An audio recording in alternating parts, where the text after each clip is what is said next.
Yo, what is going on, everyone? My name is Nick, or the Notorious Fantasy, and in today's video, we're going to be breaking down my week number 16 running back start or sit decisions for the 2024 fantasy football season, going in depth through every single matchup from the games on Thursday, or the game on Thursday, I guess, the multiple games on Saturday, the Sunday slate, and Monday Night Football. But before we get on into things, I would like to ask that if you guys are new to the channel and you're doing up enjoying today's video, that you please make sure to hit that subscribe button down below. And while you're down there, whether you are new to the channel or not, please make sure you leave a like on today's video. It would help me out a ton. If you want to follow me on Twitter or X, please do so at NotoriousFantasy. So without further ado, let's get into my week number 16 running back start or sit decisions for the 2024 fantasy football season. We begin on Thursday Night Football with the Denver Broncos at the Los Angeles Chargers. Now, in this matchup, I do not like a single running back for fantasy football on the week. Now, Javonte Williams for the Broncos, he did lead the teams in snaps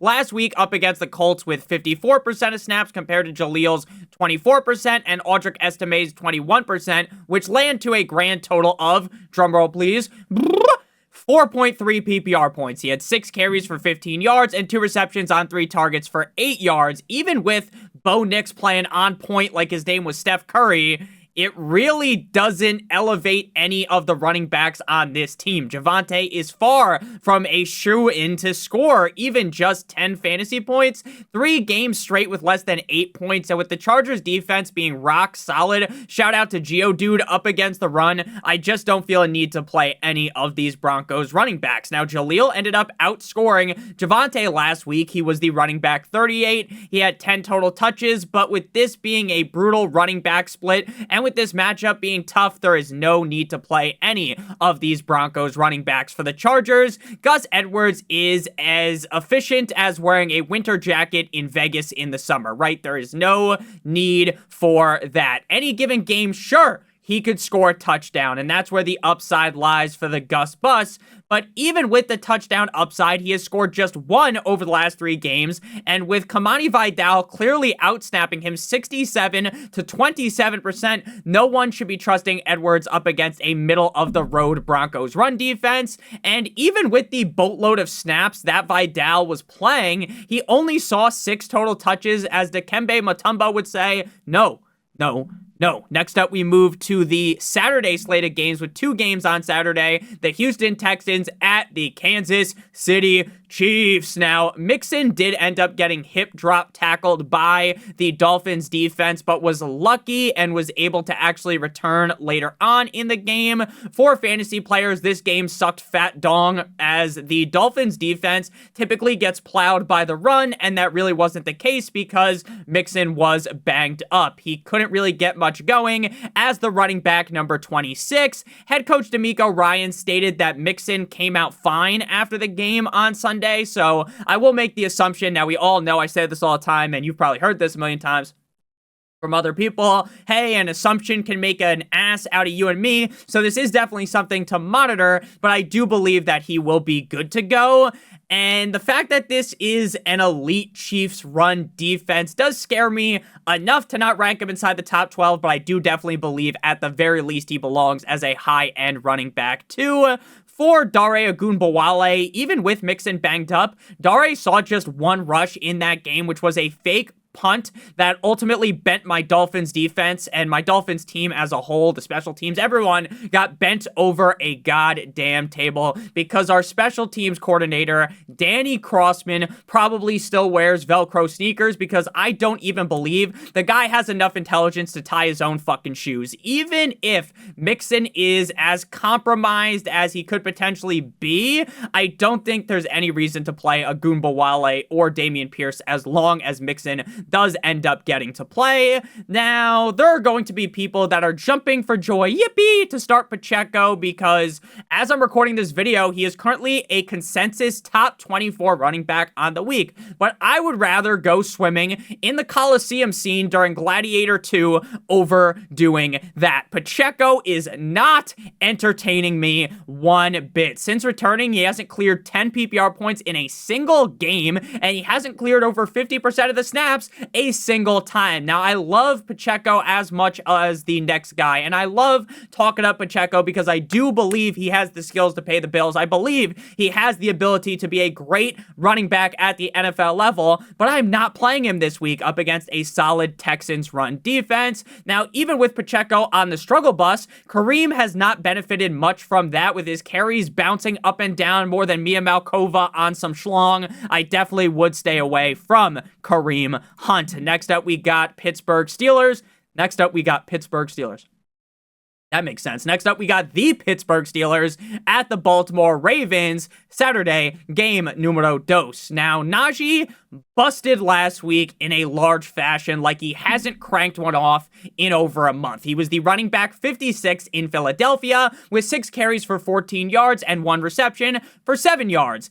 Even with Najee Harris struggling, Warren was not able to find much success either as the running back 58, as the Eagles defense is amazing up against the run. Now, Najee has fallen off the wagon ever so slightly recently, so Najee against a above average Ravens run defense, to me, is kind of a desperation start in the running back 3 range. And with this being such a tough spot, and with me believing that Najee is still the running back 1, I would not be starting Warren in this game. For Derrick Henry, he is in a slump of all slumps over the last 5 games, which ultimately led to him shitting his pants up against the Giants coming out of the bye in MetLife last week as the running back 37. Last time these two teams played in Pittsburgh back in week 11, Henry was the running back 24. But as my middle school science teacher told me, what goes down must come up, and I will die on the shield, die on the sword, that Derrick Henry is still a low-end running back number 1 and should be ranked inside of the top 12. For Justice Hill, big Justice Hill, bring the boom, had a solid outing on Sunday as the running back 10 with 2 carries for 7 yards and 5 receptions on 5 targets for 61 yards and a touchdown. But, and this is a big but, shout out to Beyonce, we all know he will come spiraling back down to earth this week, so you're going to sit him. Now we move to the Sunday slate of games beginning at 1 p.m. Eastern with a riveting matchup of the New York Football Giants at the hot Atlanta Falcons. Now this matchup got the best of Tracy last week, as the Ravens defense is solid up against the run, like we just talked about, and the Ravens were giving them back shots all game long, so they couldn't really run the ball as much. It also doesn't help when DeVito gets hurt and Tim Boyle's dumbass is the quarterback number 1. Assuming that horsecock Drew Lock is able to go and get the nod as the team's leading signal caller as the quarterback 1, I do believe that Tracy should be able to be at minimum like a low-end running back 2 to high-end running back 3.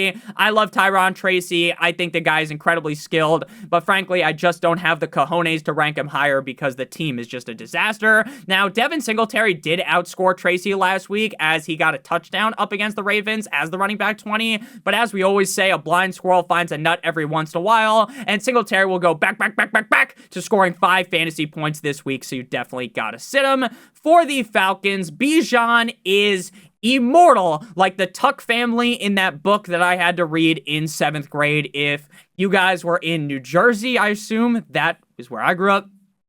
That was the curriculum. You had to read this book about this family that was immortal, and as a 7th grader, it really put me in this, like, mental torture chamber inside of my own head of, like, would you want to be immortal? Would you not want to be immortal? What happens in 500 years? Now you've had 5 different families and they're all gone. Do you want that? And it was like really, like a really deep book to be reading about when, how old are you in like 7th grade? 12? 11? I don't know if anyone else has read this book, but that's like, to sum up what happened, that's basically it. Like, it makes you kind of think, would you actually want to be immortal or not? And I'm going to start thinking about that later now after this, and maybe some of you guys are thinking about it as well. But Bijan, he's immortal, right? Even with Kirk Cousins playing football, like he took 3 Xanax before the game, Bijan has been a top 10 running back in 7 of the last 9 games, and the Giants defense allows the 4th most amount of points on a per game basis to the running back position. So even with Henry running ice cold last week, Bijan has me feeling real nicey this week as a top 5 must-start running back with Michael Penix now under center. Things can't be much worse. For Tyler Algier, he got 12 carries last week, which was definitely frustrating for Bijan owners up against the Raiders in Viva Las Vegas, but he was only the running back 48. Don't get cute, don't overthink things, especially now because they're switching quarterbacks. Maybe now Algier will get more touches. Don't worry, don't panic. Keep calm, keep starting Bijan, keep leaving Algier on the bench. Next up, we move to the Detroit Lions at the Chicago Bears. But before we break down this game at the running back position and the rest of the games for the Week 16 slate, I would like to give you guys a quick word for our friends and our partner over at Underdog. If you're brand new to Underdog and sign up using promo code Notorious, or by clicking on the link in the video description, you will get your free pick, which this week is going to be Mr. Joe Burrow. Higher than half of a total yard. You're going to match that with any other player playing in the NFL. And if both of your picks hit, you're going to get 3 times what you put in your pick'em. If you do multiple other picks, they all have to hit, but the payout will be higher if you're watching this on different days. Sometimes your play will be a different quarterback higher than half a total yard, or an NBA player higher than half a total point. But if you don't know anything about the NBA, you can match that NBA player with an NFL player. So make sure you guys do check that out. Plus, you will get a first-time deposit offer of up to $1,000 in bonus cash. So make sure you guys check that out. Link in the video description, linked in the pinned comment. Promo code Notorious to claim your free pick, plus a first-time deposit offer of up to $1,000 in bonus cash. So back on into things, Jahmyr Gibbs and the Lions. Now, sadly, Jahmyr Gibbs lost his good buddy, David Montgomery, who is now out for the season with an MCL injury that he suffered last week. And now it is time for Sonic to take this backfield by the horns. Without Montgomery, the backfield is clearly in the hands of Gibbs, who is now, in my opinion, going to be a workhorse running back. Gibbs dominated last week like Shaquille O'Neal in the paint as the running back 2 versus the Bills. We just watched the Bears get thrashed by Aaron Jones and Cam Akers last week, and with him being Jahmyr Gibbs, being this uber talented player, and with kind of the restraint now taken off of Montgomery, and with the defense they're going up against, the Bears allowing the 5th most points on a per game basis to running backs. You got to be feeling great about Gibbs and Gibbs going forward as a top 3 running back. Now, one of Craig Reynolds or Sion Vaki will probably vulture Gibbs because, it's just what happens in the Lions offense. But ultimately, I doubt either guy sees a strong enough amount of touches to actually play them, so they are both clear sits. For DeAndre Swift, he has been down astronomical over the last 4 games. Over that stretch, he hasn't scored over 10 fantasy points a single time. The volume has been fine, but the production just has not been there, and the Bears offense really just isn't all that great. Let's call a spade a spade. The Lions defense is super banged up, so even though Swift shit the bed up against the Lions on Thanksgiving, this could be a better spot for him. I don't even have much trust in Swift, so I'm not even going to rank him inside the top 24, so I got him as a high-end running back 3. Roshan Johnson has missed 2 straight games with a concussion for the Bears, and if he fails to suit up again, Travis Homer Simpson will be the running back number 2. If Roshan is back, he does have a nose for the end zone, but he probably will only get like 5 touches, so either way, you're starting the running back 1 in Chicago, just barely. But you're not going to start whoever the running back 2 is. Next up, we got game number 6, the Cleveland Browns at the Cincinnati Bengals. Now, Jerome Ford, F-150, was the running back 9 last week, going nuclear on the Kansas City Chiefs defense. 7 carries for 84 yards and a tug with 2 receptions for 20 yards. With Chubb now out for the rest of the season, press F to pay respects for Chubb. That sucks. But Ford now is moving up the rankings at a rapid rate. The fact that the team is starting Dorian Thompson-Robinson DTR instead of Jameis does suck in a big way, but up against a Bengals defense that has been getting cooked as of recently by the run, Ford is a low-end running back 2 for me. Ayo, Pierre, you want to come out here? Pierre Strong, with Chubb out, he is going to get more looks, but based on what we saw last week, and based upon what we have seen even with Chubb healthy, Ford has been the running back 1 in terms of snaps on the team, so you definitely don't want to play Pierre Strong.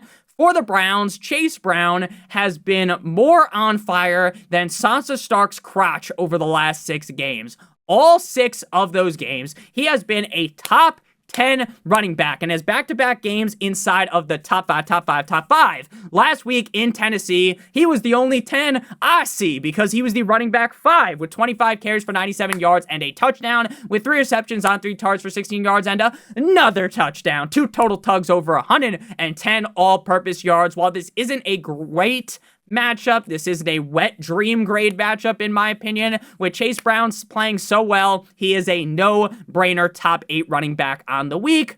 Ever since showing up in Cincy from Chicago, Khalil Herbert has just 5 total touches over the last 5 games, so you're not going to be playing him with Chase Brown healthy. Next up, we got the Tennessee Titans at the Indianapolis Colts. Now, while Tajay Spears put the Bengals defense in a spin cycle last week as the running back 3 with 4 carries for 5 yards and a touchdown and 6 receptions on 7 targets for 87 yards and a touchdown. Pollard was not so fortunate. He was the running back 33 with 17 carries for 45 yards and a tug. Pollard was outsnapped by Tajay 56% to 44%, but I do not expect this to be the normal. While Spears getting more snaps is bad for Pollard's safety and for his upside, with Levis now gone, exiled, and Rudolph the red-nosed reindeer being the starter going forward, I do believe that the offense will be safer. The Colts allow the 6th most amount of points to running backs on a per-game basis, so while I don't think I should be banging the drum aggressively for Mr. Tony Pollard, I do think he's a fine low-end running back too, in the running back 20 to 24 range. Now, even with Spears having a big game on Sunday, the keys to the backfield, in my opinion, are still in Pollard's hands, so I would be sitting down Tajay Spears. For Jonathan Taylor, playing Jonathan Taylor, to me, kind of feels like you're hopping on a roller coaster, but the bar goes down on your lap and it feels a little bit loose. Now, sometimes the ride ends, and you're happy. You were fine. You were just being a little bit of a pussy. Oh, it's not, put down correctly, and then it's fine, right? It's all gravy in the Navy. Then other times, you fly out of that thing like Superman and end up at the pearly gates. Jonathan Taylor has been, over the last 4 games, starting with last week in Denver, he's the running back 27. Week prior, running back 13, prior to that, running back 41, and prior to that, running back 30 in PPR. Over the last 3 games, the Titans allow the 4th most amount of points on a per-game basis to the running back position. So the matchup is very positive for Jonathan Taylor. And while the angel on my shoulder is telling me that, oh, this is great for Jonathan Taylor, the angel, it's speaking poetically, but the devil is saying Jonathan Taylor is not trustworthy.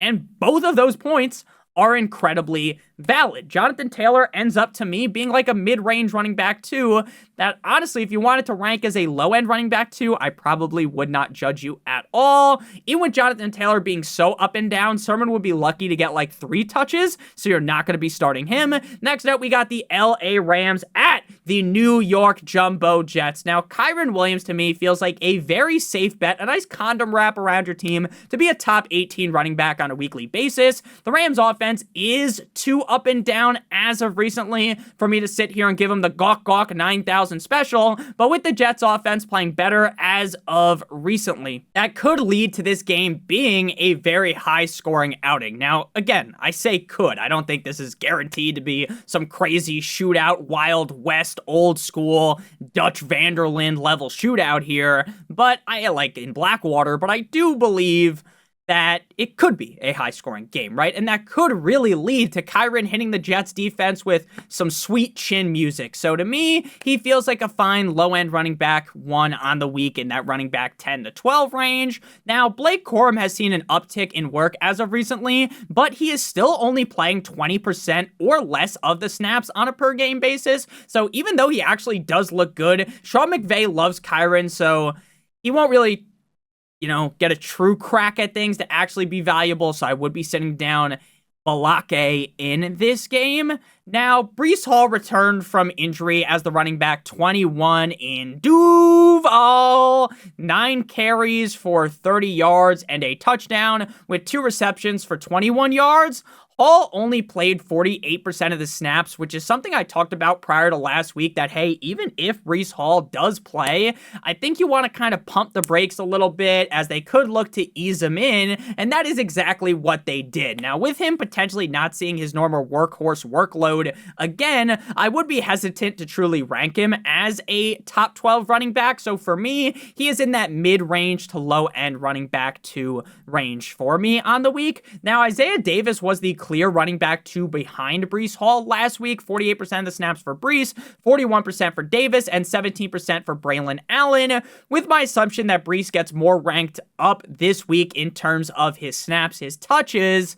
I do think that means that Davis's will drop, right? And we might end up seeing Davis and Allen kind of in a similar range, or Davis, sees his cut, and then Braylon Allen's kind of just sitting on the bench holding the fucking Gatorade. So, in my opinion, even if Isaiah Davis is the running back 2 this game for the Jets, I would not feel comfortable starting him. Next up, we got the Philadelphia Eagles at the left. Hands up. Who are we? The Commanders. Now, Saquon Barkley up against the Steelers last week. If you had Saquon, he hit his fantasy owners with a Stockton slap to the face like his name was Nate Diaz, baby. 19 carries for 65 yards and 2 catches for 9 yards as the running back 30. But, and this is a big but, shout out to Kazumi, worrying about a down game for one of the most dominant, if not the most dominant running back in the NFL right now would be incredibly stupid, especially up against the Commanders. So there's no need to panic, no need to ramble on, yap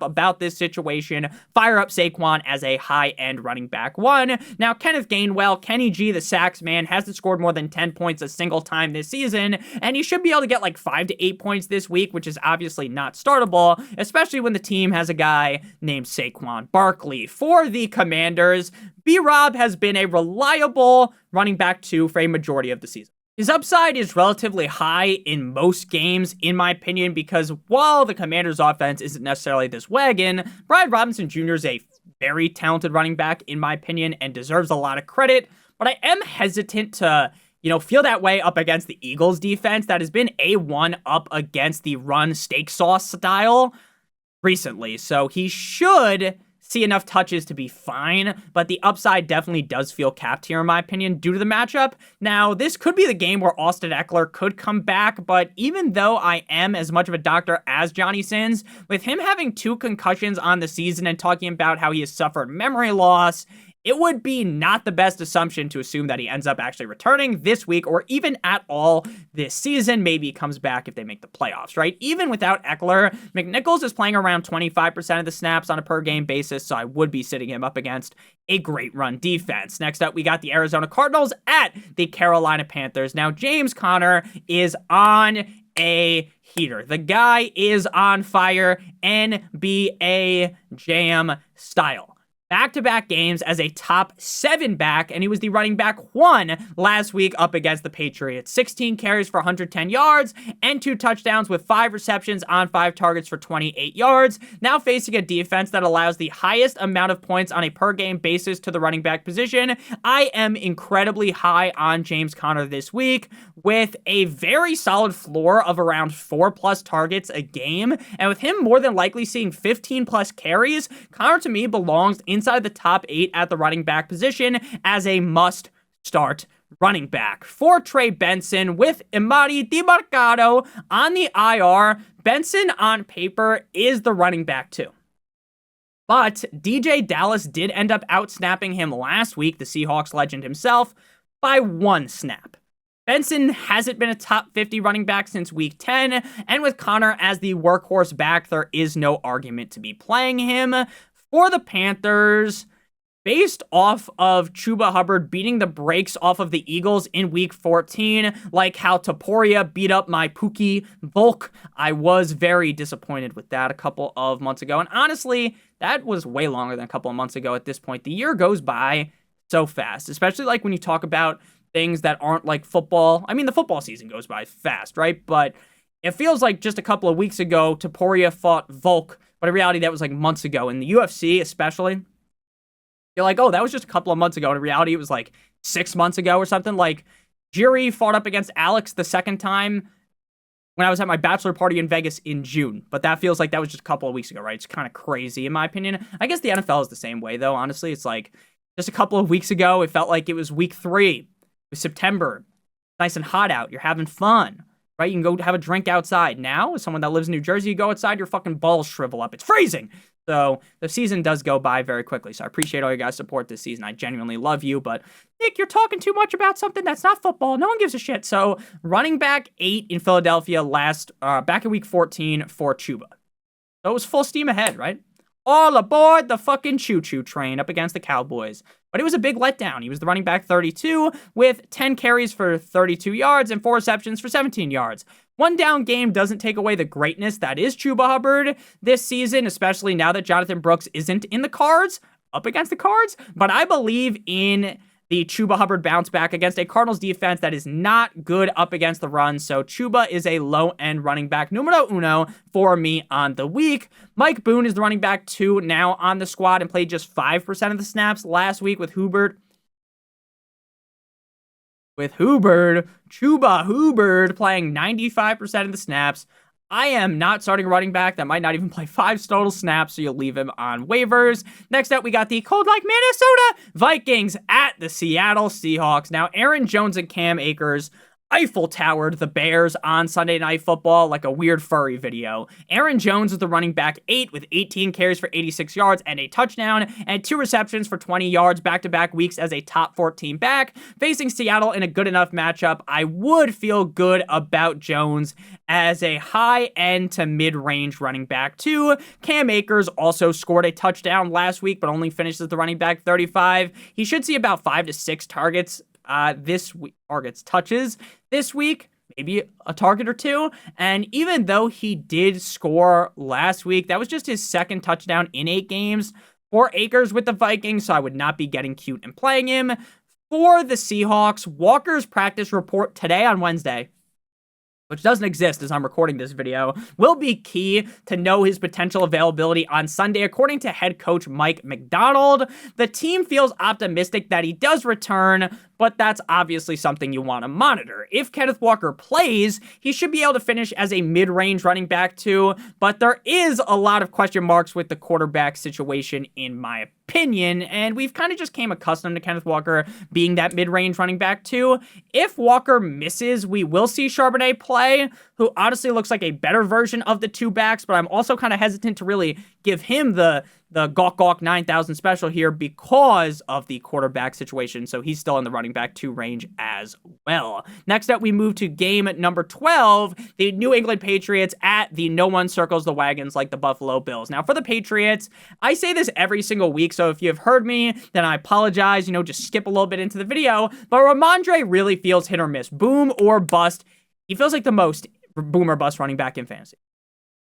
Typically, you see Ramondre Stevenson either running a train on a defense, Lily Phillips style, or he is so dreadful that you can't sleep at night after playing him. Playing the Bills is a great spot for running backs, as they actually allow the 2nd most amount of points on a per-game basis to the running back position. But with every single game being such a dice roll for Ramondre Stevenson, I can't get too high on him, so he's in the running back 3 range, a high-end running back 3. For Antonio Gibson, while he has been performing better as of recently, with him more than likely scoring just 6 to 8 fantasy points, in your fantasy playoffs, that's not enough to cut it. Shout out to OT Genesis. James Cook exploded like a red barrel in Call of Duty last week in Detroit as the running back 4, 14 carries for 105 yards and 2 touchdowns with 1 reception for 28 yards. While the season hasn't been the smoothest of sailing for James Cook, facing a Patriots defense that gets raw dogged by the run, I feel real good about James Cook as a low-end running back 1.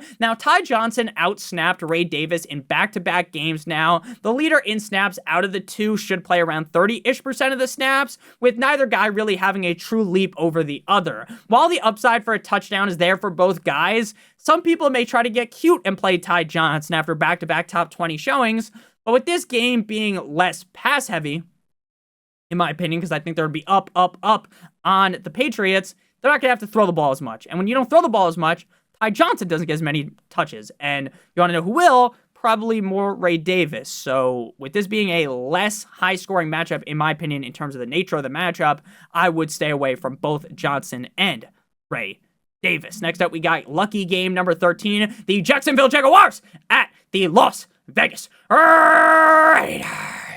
Now, Amir Abdullah with Sincere McCormick done for the season with an ankle injury he suffered on Monday night. The backfield is now up for grabs. After McCormick went down, Abdullah snagged that thing, right? 3 carries for 8 yards and 7 receptions on 7 targets for 58 yards and a touchdown as the running back number 7. Now, Madison is also in the fold, right? He worked more in between the tackles with 7 carries for 21 yards and 2 receptions for 3 yards. Now, based upon the Jaguars allowing the 3rd most amount of points on a per-game basis to running backs, I would be fine taking the high upside shot on Abdullah. I'm not talking about ranking Abdullah high. Just because he was running back 7 last week, doesn't mean that's going to happen again. The matchup is ripe for the taking. The matchup is great. Shout out Tony the Tiger, right? This is a mouth-watering matchup, right? Pass catching upside is there. But again, it's Amir Abdullah. And again, it's the fucking Raiders. So he is a high-end running back 3 in my opinion. Now, I do think Madison will get enough work to get like 5 points, but we all know that's not good enough to start him. For the Jaguars, just as suspected, just as I said last week, I did my best investigation of this backfield. I was like, what's that guy's name? English guy with the little, oh my gosh, the magnifying glass. Watson is with him. I don't know his name off the top of my head, and people be like, Nick, you idiot, it's this guy. Haha, you dumb bastard, right? Everyone probably instantly knows who I'm talking about, too. The investigator. I don't know, man. I don't know. My brain is shot. It's week 16. I've made 2,000 videos this season. We actually got my YouTube, rewind. I don't know if you guys have a YouTube rewind, but I got mine personally, for being a creator.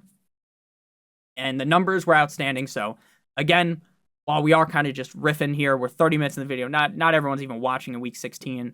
I do really appreciate you guys genuinely. And I hope you guys know that because your guys' support means everything to me. I genuinely do love you. I know a lot of content creators or fantasy analysts, anyone, they say, oh, I really appreciate you guys. I genuinely do. I'm not fucking lying to you. I'm not just saying it to seem like this good guy. I don't even think of myself as the greatest guy ever, but I do really appreciate you guys. And without you guys, the whole ship sinks. So genuinely, I love you guys so much.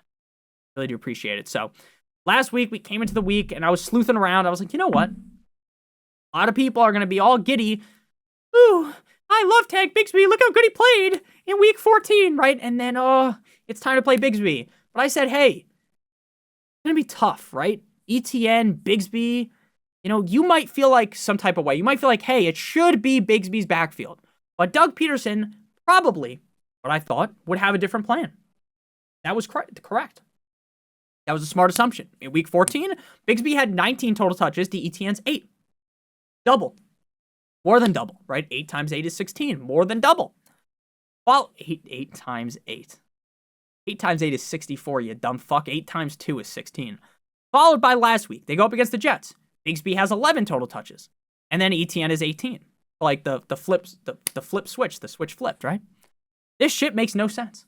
Even in a good spot up against the Raiders, I'm staying away from both. Because at any moment, one of the guys could be rendered useless, or this could be a double-headed backfield of death where neither guy is relevant at all. Next up, we move to the Apprentice versus, the Jedi Master here. The 49ers versus the Dolphins. Mike McDaniel, the Apprentice, versus the Jedi Master, Kyle Shanahan. Now, in a battle of the Titans on Thursday Night Football, a game with 18 total fucking points, which the 49ers scored 6, Garendo disappointed coming off an injury, which I said was possible. Now, I didn't think the game would be low scoring. I just thought he would disappoint because of the injury. So, sometimes you're right, but you were really wrong. But hey, I was right. I said, hey, be a little bit cautious on Garendo, and that was the right thought process. Now, I don't know if the 49ers can bounce back, but since both of these teams still have partial life, right? They have 1 fucking HP. They can both technically make the playoffs, so I don't expect them to wave the white flag. I think they're both going to be trying their hardest. And with the Dolphins' defense being garbage against the run, I think Garendo bounces back as a high-end running back too. Now, some people are addicted to drugs, some people are addicted to drinking alcohol, and some people are addicted to prostitutes like my main man, Tiger Woods. Kyle Shanahan is addicted to using a workhorse butt running back, which used to be McCaffrey, then it was Jordan the Numbers Mason. What do they mean? And now it's Garendo. So even with Taylor looking fine, he is live to literally score 0 fantasy points, so you cannot be playing him. For the Dolphins, back-to-back games outside the top 12 for Devon 2 Chains. Achane as the running back 13 up against the Jets in week 14, the running back 14 in Houston last week, which is fine, but based upon how Achane has been dealing out knuckle sandwiches weekly as a top 8 running back with Tua Tagovailoa healthy, the 2 games outside the top 12 did hurt a little bit. Against the 49ers defense, I do feel great about Achane, even with the Dolphins offensive line being absolutely dick cheese. Achane should see around 7 or more targets in this spot, and he should be good enough to finish inside of the top 8. For Mostert in a revenge game, for Mostert, I just can't do it, Rand. Like, I'm rooting for it. I'm rooting for Mostert. He's on one of my underdog teams. Shout out to Underdog. Promo code Notorious. Get your free pick plus a first-time deposit offer of up to $1,000 in bonus cash. My lone Best Ball Mania team still alive. $1.5 million to first place. It's got Mostert, right? David Montgomery's whacked. I've got James Cook. And that's really it. And Rico Dowdle, baby. So we're cheering on Rico Dowdle, Raheem Mostert, and James Cook are my only hopes. You're my only hope, Obi-Wan. So I'm hoping that Raheem Mostert get those fucking back shots in on the 49ers. But I don't really think that's going to happen, right? Achane gets so many touches, so many snaps.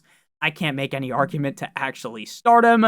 Next up, we move to Sunday Night Football, because you waited all day for Sunday night. The Buccaneers at the Dallas Cowboys. Now, in Bucky's return from injury, even though he technically never missed a game, Bucky was the running back 18 in LA up against the Chargers, 15 carries for 117 yards and 2 receptions for -4 yards. Even if that wasn't his best performance, prior to the injury in week 14, he was a top 7 running back in 3 straight games. And while the Cowboys defense has been playing better against the run as of recent, I expect Bucky to be a high-end running back too in Jerry's world. Now, even with Bucky playing, Rashad with 2A's White was able to finish as the running back 16 with 15 carries for 64 yards and 2 receptions for 17 yards and a touchdown. Just like Bucky, Rashad has been incredibly reliable ever since returning from injury in week 7 up against the Ravens. In terms of ranking these two, Bucky is definitely the one to have, right? If you had both, you could only play one.